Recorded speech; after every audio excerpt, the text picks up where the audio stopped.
एक समय की बात है। आनंद सागर नाम का एक बहुत ही सुंदर गांव था। उस गांव में विक्रम नाम का एक बहुत ही मेहनती किसान रहता था। विक्रम के पास 2 बैल थे। विक्रम हर रोज सुबह जल्दी उठकर अपने खेत पर जाता और पूरे दिन भर कड़ी मेहनत करता था। वो अपने खेत की जुताई करता। जुताई का काम पूरा हो जाने के बाद कुएं से पानी निकालकर खेत की सिंचाई करता। खेती के इन सभी कामों में विक्रम की पत्नी भी उसकी मदद करती। इस साल विक्रम ने अपने खेत में तरबूज की फसल लगाई थी और जितनी विक्रम ने इस साल मेहनत की थी, उसकी फसल भी इस साल उतनी ही अच्छी आई थी। तरबूज बड़े बड़े हो जाने के बाद विक्रम सारे तरबूजों को इकट्ठा करता है और बैलगाड़ी में भरकर उन्हें बेचने के लिए मंडी लेकर जाता है।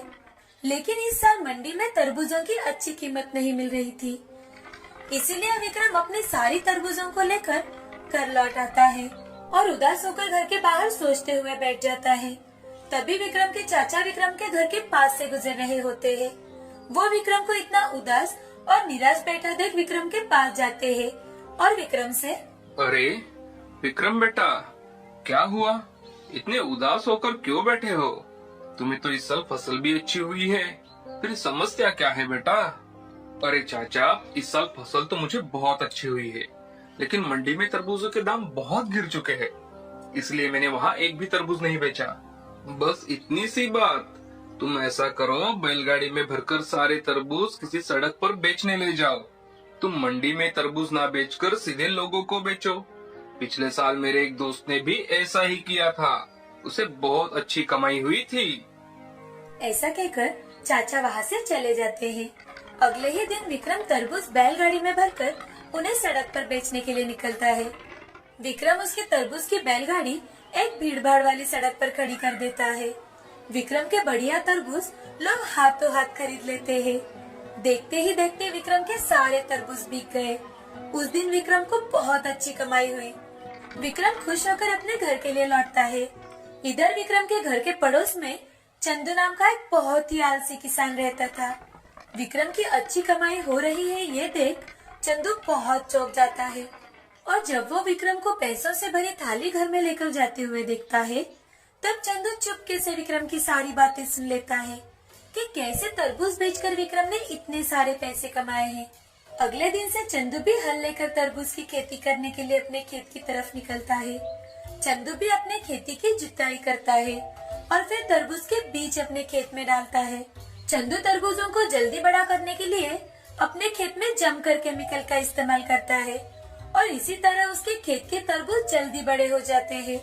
चंदू जब एक तरबूज को फोड़कर देखता है तो उसे पता चलता है कि अभी तक तो तरबूज लाल भी नहीं हुए हैं। अरे ये तरबूज अभी तक लाल ही नहीं हुए, अब मैं क्या करूं? तभी चंदू के दिमाग में एक तरकीब आती है।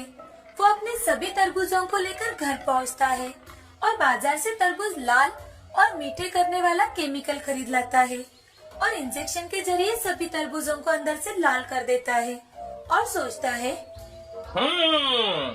अब तो मेरे तरबूज खूब बिकेंगे और मैं भी विक्रम के बराबर पैसा कमा पाऊंगा। ऐसा सोचकर अगले दिन चंदू भी सड़क के किनारे एकदम विक्रम के नजदीक ही अपने तरबूज मात्र 2 रुपए किलो में बेचने बैठ जाता है। लेकिन फिर भी कोई उसके पास से तरबूज खरीदते नहीं। लोग सिर्फ विक्रम के तरबूज खाना ही पसंद करते हैं।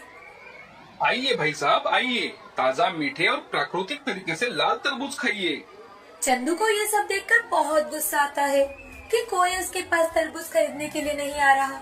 वो सोचता है, मुझे किसी भी तरह इस विक्रम के बच्चे को ठिकाने लगाना ही पड़ेगा। आज रात में विक्रम के सारे पैसे ही चुरा लूंगा। उस रात चंदू चुपके से विक्रम के घर में खिड़की से झांककर देखता है तो उस वक्त विक्रम पैसे गिनकर संदूक में रख रहा होता है। जब विक्रम और उसकी पत्नी सो जाते हैं, तो चंदू चुपके से उनके घर में जाता है और पूरी संदूक उठाकर भाग जाता है।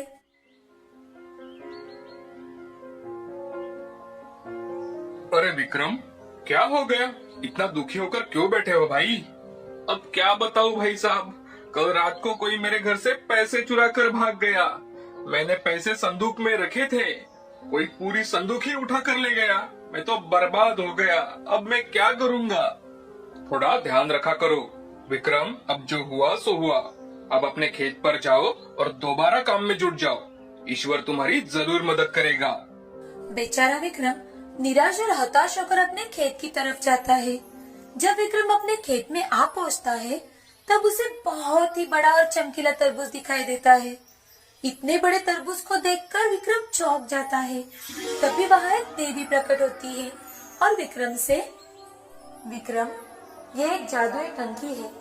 मैंने देखा है कि तुम अपनी फसल उगाने के लिए बहुत मेहनत करते हो। मेरी तरफ से ये तुम्हारे लिए एक इनाम है। ये लो, ये एक जादुई छड़ी है। जब भी तुम इस छड़ी को टंकी पर 3 बार मारोगे तो ये टंकी जूस से भर जाएगी। और एक बात हमेशा याद रखना, टंकी भरने के बाद इसे एक काले कपड़े से ढक देना, तभी इसका जूस बनना बंद हो जाएगा, वरना ये बढ़ता ही रहेगा। इस टंकी का जूस बेचकर तुम बहुत सारा धन कमा सकते हो और उस धन से तुम हमेशा गरीब लोगों की मदद करते रहना। ऐसा कहकर देवी अदृश्य हो जाती है। विक्रम उस टंकी को उठाकर अपने घर पर आता है और अपनी पत्नी को सारी बात बताता है। अरे भाग्यवान, तुम्हें पता है देवी माँ ने मेरे मेहनत के इनाम के लिए मुझे ये जादुई टंकी दी है। ये टंकी जूस देती है, जूस। जैसे ही इस छड़ी को इस टंकी पर 3 बार मारा तो ये टंकी जूस से भर जाती है। विक्रम अपने पत्नी को सब कुछ करके दिखाता है और उस पर एक काला कपड़ा डालकर उसे रख देता है। अगले दिन से विक्रम लोगों को तरबूज का जूस पिलाने का काम करता है। और लीजिए भाई साहब, तरबूज का जूस सेहत के लिए बहुत फायदेमंद होता है। जल्द ही विक्रम के पास तरबूज का जूस पीने वालों की भीड़ लगने लगती है। जादुई टंकी से विक्रम की खूब कमाई होती थी। विक्रम अब बहुत ही जल्दी अपने लिए एक बड़ा घर बना लेता है। इधर चंदू विक्रम की सफलता देखकर बहुत दुखी होता है और फिर से विक्रम के घर जाकर चुपके से विक्रम और उसकी पत्नी की बातें सुनता है। भाग्यवान, जादुई टंकी की मदद से हम इतने अमीर हो पाए हैं। अगर ये टंकी हमें नहीं मिलती तो आज भी हम गरीब ही रहते थे। इधर चंदू चुपकर विक्रम की सारी बातें सुन लेता है। जब रात हो जाती है तो राघव जादुई टंकी चुराने की सोचता है। अगर मैं इस विक्रम की जादुई टंकी को चुरा लूं तो मैं भी बहुत अमीर बन जाऊंगा। हाँ, और इस टंकी को लेकर मैं यहाँ से बहुत दूर किसी गांव में चला जाऊंगा ताकि मेरा पता किसी को ना चले। चंदू आहिस्ता आहिस्ता चोरी छुपे विक्रम के घर में घुस जाता है और विक्रम की जादुई टंकी और छड़ी लेकर भाग जाता है। टंकी को किसी दूर गांव में ले जाने के लिए चंदू टंकी को नाव में रख लेता है और नाव से नदी पार करने लगता है। तभी उसके मन में ख्याल आता है, अब मैं भी इस जादुई टंकी का थोड़ा सा जूस टेस्ट ही कर लेता हूँ। चंदू को टंकी में जूस कैसे लाना है ये तो पता था, लेकिन उस जूस को कैसे बंद करना है ये पता नहीं था। छड़ी को 3 बार टंकी पर मारकर चंदू टंकी जूस से भर लेता है, लेकिन बहुत कोशिश करने के बाद भी टंकी से जूस निकलना बंद नहीं होता। धीरे धीरे से पूरी नाव जूस से भर जाती है और चंदू भी उस नाव के साथ साथ नदी में डूब जाता है।